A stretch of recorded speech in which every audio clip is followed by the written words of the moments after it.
All right, welcome back in, hockey fans. It's NAHL hockey fans. You can see behind me it's summer in the desert, so we got a little fog going, but I got the new head coach of the Rhinos with me, Joe Coombs. Joe, first of all, how are things in El Paso? Things are awesome. Got here, all the players were here before I was, unfortunately. I had some family stuff I had to take care of, but I got here Monday. We skated twice Monday, twice Wednesday. What's today? I'm losing. See, I've been here so much. Today's Friday. Once yesterday, went a little light on yesterday, and we'll go a couple times today with some stuff. And then tomorrow we have Amarillo in town for 2 exhibition games. We'll practice in the morning, and then we'll get at it Friday and Saturday night and Sunday afternoon, and make some decisions. That's the hard part, right? Yeah, I don't enjoy that part of it, but we don't have many to make. We only brought in 33 guys, 33, 34. So okay. We didn't bring in that many, so it's not that many to get down to. We'll probably keep 26 to 28 and sort of go from there. But I'm a dream crusher. Yeah, that's the fun part of the job, right? It's not fun, but yeah, unfortunately I am. So let me ask you this. What brought you to El Paso, and what makes the Rhinos the fit for you? You know, that's a really easy question to answer. I have known Corey Herman since Corey started the NA3 team. In fact, before I played against these guys, Corey Heon and Corey Herman, I played against these guys. So known them a long time. Always respected what Corey has done here. Corey Herman, what he has done here. You look around and 20 years ago, this was a rodeo barn. It's an amazing. They're invested. They're invested people. They want to see their team do well. They care. They want to succeed. And I don't think you could ask too many coaches that say they want to work for somebody that doesn't care. Yeah. So the situation that arose with me, it just, I was 10 days sort of wondering what was going to go on or what I was going to do, and my family is going to stay in New York, unfortunately, for a year.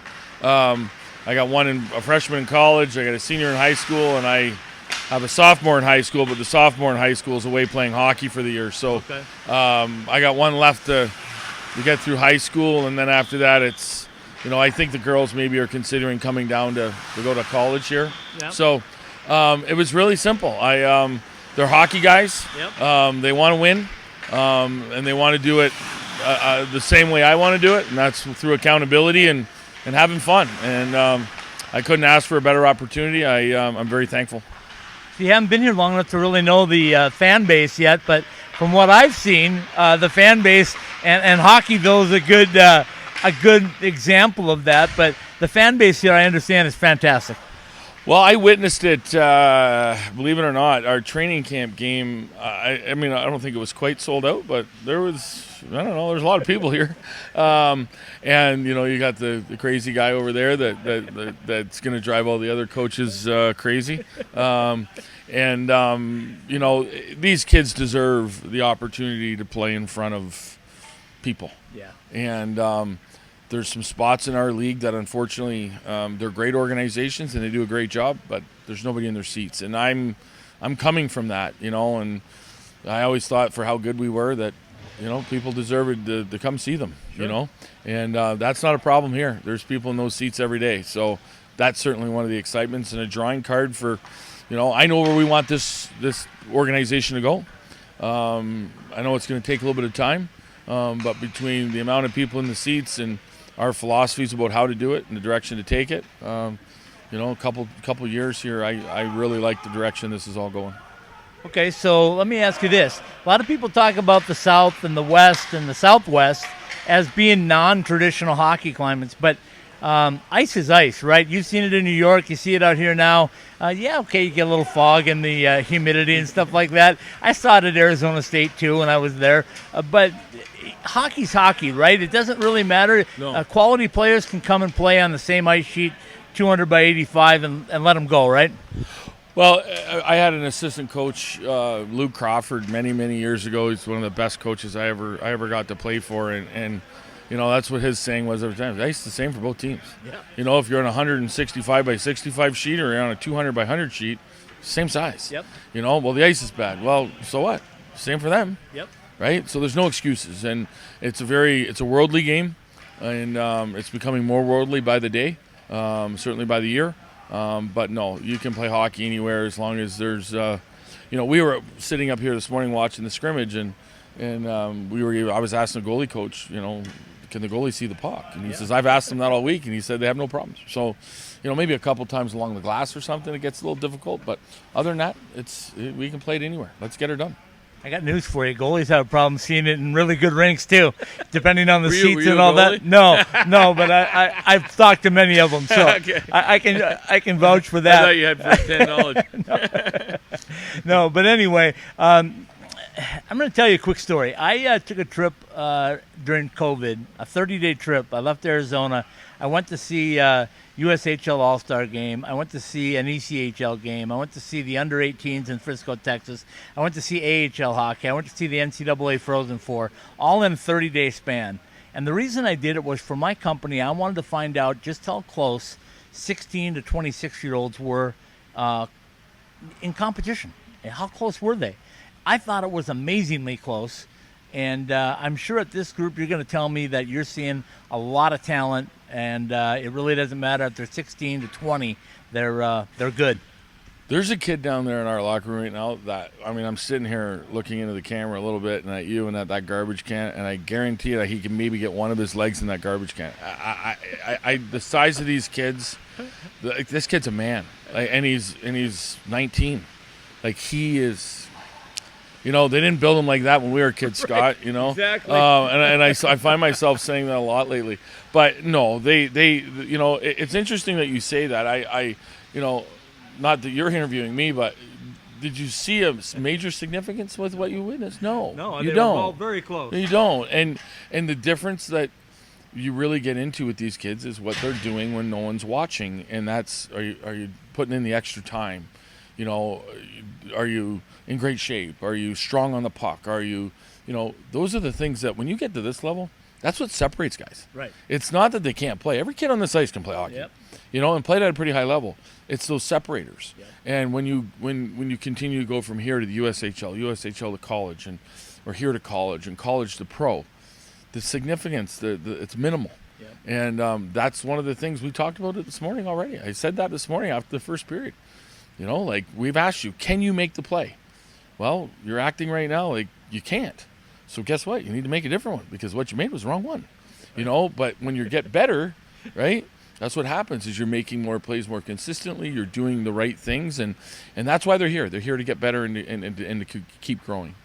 Okay, so let me ask you this. When you look at your 30-plus guys on the ice, what do you want to see? How do you want to build this roster to make it a Joe Coombs team that is ready to play hockey? Oh, boy. I got to tell you, I came in here on Monday. I watched the skate. They skated Monday, but I wasn't here, but Tuesday morning. And I'm literally sitting there going, wow, I think we're ahead of the curve. And then on Tuesday, Yep. and then on Wednesday, I thought, yeah, we're not ahead of the curve at all. And then on Thursday, I thought, okay, got a little better. And then today, it was okay. It takes time. Right.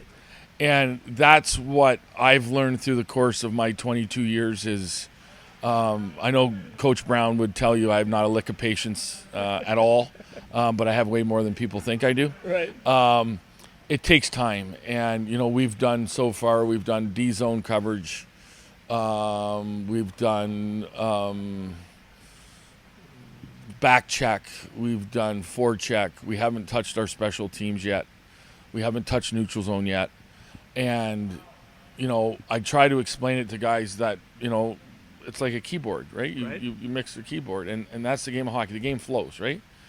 And that takes time. But how do I want it to look? I want it to look fluid. I want it to look like guys know what they're doing, that they're in the right spots. I want to let the puck do the work. And when we don't have it, I want to work like an absolute jackal to get it back. And how we get it back, as Fred Shiro would say, we arrive in ill humor. Yeah. So that's how I want to see it. I want the game's beautiful, and I've told them 10 times already. I can't teach you how to score a goal, Right. but I can teach you how to get the puck back. Yeah. So you either can score, or some guys score a lot, some score a little, right? Like, how does Matthew score 60? He's special, right? Everybody else gets 6, Right. Like, and it's up to us as coaches to put those pieces. We've said to them as well, just be you. Let us worry about, worry about what you do well. What you don't do so well, we'll worry about that here. But we need to pick a team and see what everybody's doing, and then we'll shape it. And it's it's like fine wine or maybe a nice piece of wood you need to whittle away at. Right. It just takes time, and I know through experience that what's going on here right now, we're going to keep getting better every day. We're going to grow, and what's important to me is that on April, I don't know what it is this year, the 12th, Yep. that we're the best team in the league. We don't need to be the best team today. Yeah, I hear We you. don't need to be the best team at Christmas either. Yep. We need to be the best team when it matters, and that's something that's taken me a long time to learn, because I can tell you, we have probably already 10 years ago, I probably would have cut half these guys already. But it takes time, and they all bring something special to the table, and it's up to us as coaches to figure out how to put it all together. All right, final one for you. Kids have changed since you and I were kids. They do different things. Attention spans are different. A lot of different things you have to deal with. I talk to coaches a lot, right? And I'll ask them, like I talked to Steve Putnam, the coach of the Tucson Roadrunners, a week ago. I know Steve too. Yeah. Good man. Yeah. So anyway, when I was asking him, I said, what's the difference between a really good college player that comes in and you have them at the AHL level? And he said, what it really is it's up here in their head. Or they may come here doing something that they've had success at in juniors and in college ranks, and it's not working for them at the AHL level or the NHL level. And it's our job to convince them to try something different, even though it's ingrained in them. Do you see that at this level too? Do you have guys that come in and they're going to do one move because they did it in 100%. another league? 100%. We, it's I explain it to the kids, and I bring them over to the whiteboard, and it's like, okay, last year you went from here all the way down to here with the puck. Right. You did that a lot. Had a lot of success doing it. Well, now you're going to come out here and you're going to try to do the same thing. What you're going to find is that you can't. Right. So, if you go from here to here without the puck, Right. now when you get to that same spot without the puck, is it any different as you're with it? If you get it there instead of carrying it there, is it any different? Right. No. Well, now they need to realize that I just got to find a new way to get to A to B. When it gets to B, I can still be the guy shooting the puck in the net. Right. I just can't carry it through 5 people to do it. Yeah. So there's a lot of that. It's an extremely difficult thing for us coaches to explain that to a young man where he totally understands it. But it's one of the nuances of our jobs that I really enjoy, because that's why we're doing what we're doing as coaches, I think, is that they're growing. Yeah. And when you see it, that's why I said the other day to them too. I said, I don't want to win so I can hold a trophy above my head. I want to win to watch you do it. Yeah. Because that means that's all the I need from it. I don't need to hold, I want to see you guys do it because you've just done a better job than everybody else of understanding the things that needed to be done. And that's what we're all after. And Popper, absolutely, he's spot on, But yeah, there's a lot of it. I know junior hockey, I know as coaches we get really excited for second-year players. Yeah. Because they've already been through it. Yeah. Right. And then the second-year guy that's had success, then he's going to be good because Right. he's been through it. So, yeah, there's a handful. I mean, Mark, the France kid out here right now, he's a pretty nice player. I want to make sure that he's going to have success doing it. But if he had a couple of hiccups, wouldn't surprise me. Yeah. But I certainly think he's a good enough player to work through that process and to get it done. So there's lots of them out there. I'm just using him as an example, but it's every day that you're battling with these kids to understand that there's a new way or a different way of having success, and or as I would say, there's many different ways to skin a cat. I don't know if that's a popular thing to say or not. It's a good phrase. Yeah. Okay, let's end it on this. Kind of the same note, but I watched Denver, University of Denver last year, go all the way from start to finish. About this time, I was in the locker room looking at that team, and I said, they're special. There's something special about them. It wasn't the talent. I knew they had talent. I knew they had depth. What I saw was cohesiveness within the locker room. Now, fast forward to April, May, June, July. I talked to a couple of players over the course of the summer, and I said, you won a national championship. What was the best thing about it? Because in Denver, they brought them everywhere. They went to the state capitol. They had their day. They went everywhere. And you know what they told me? 3 or 4 guys to a man told me that the best thing that they got out of winning the national championship at the collegiate level was doing it with their teammates. And I thought that was so refreshing, because in 1980, I did that, one with my teammates. And I said, this is rare. Then it kind of separated. And now the kids, to me, are coming back to going that. So how do you build cohesiveness? Because you can have all the talent you want, but if they don't play as a team, you're not going to win that cup. No, you're not. You know what? If I could put that in a bottle and sell it, I'd be a billionaire. Yeah. I don't know. I don't know. I will say this, that you're never going to win a championship without a leader. Right. And that, whether it be Coach Carl, but Coach Carl knows what I'm talking about, but he can only lead so far. Yeah. You need someone in that locker room, and more than often it's more than one guy that understands the way. Yep. And I've been fortunate enough in my life to win a handful of times, and every one of those teams, I'll show you the leader. Yeah. And some years you have them, some years you don't. I know we spend a lot of time in the summertime, Zoom calls, talking about leadership. In fact, they're down there right now watching a show right now called Living with Lions, which is a 2-hour. They only watch the first 35 minutes, and it's how to build a team. Yeah. And it was NHL coaching conference a bunch of years ago, and met a guy that put something on, on the topic that we're discussing, and it was unbelievable. Yeah. And it's something that there's no science to it. It's not perfect. I just know that there's got to be a couple kids in there that want it really bad, and it's got to rub off on others, and they got to enjoy coming to the rink. Our season here, I know this sounds a little crazy, but I'm ready to give them a day off already. Yeah, and not because, but our season is so long. And we're going to be playing hockey. Today's the 2nd of September. Yep. We're going to be playing hockey on the 23rd of May. Right. And these are kids. Yeah. They're not men. Yeah. They're kids. And, they're going to get plenty of days off, because I want them coming here with a smile on their face and an understanding of the work that it's going to take to do this. And I think the more you push them, I push. Don't get me wrong. I push hard. But I think there's times where we back off and let them take the reins of, I know last January, I don't know if I even spoke to my team in the month of January. I just sort of said, do your thing, guys. And you know what? They came around. And I think that's one of the things you learn as you grow older, is when to get out of the way. Yeah. Sometimes you got the leaders in there and you don't know it. And, there's just no science to it. But winning special, and congrats to Coach Carl. I haven't seen him. I didn't see him this summer, so congrats if you're listening. But he's a good man. He's done a great job. I know he learned from Jimmy Montgomery, as did I. Yeah. And now there's a good hockey coach. Yeah. So, we're going to do a little bit of the same down here. Hey, a little bit of Monty everywhere going on. I love it. So, yeah, but it's tough. But we're going to try and figure it out, Scott.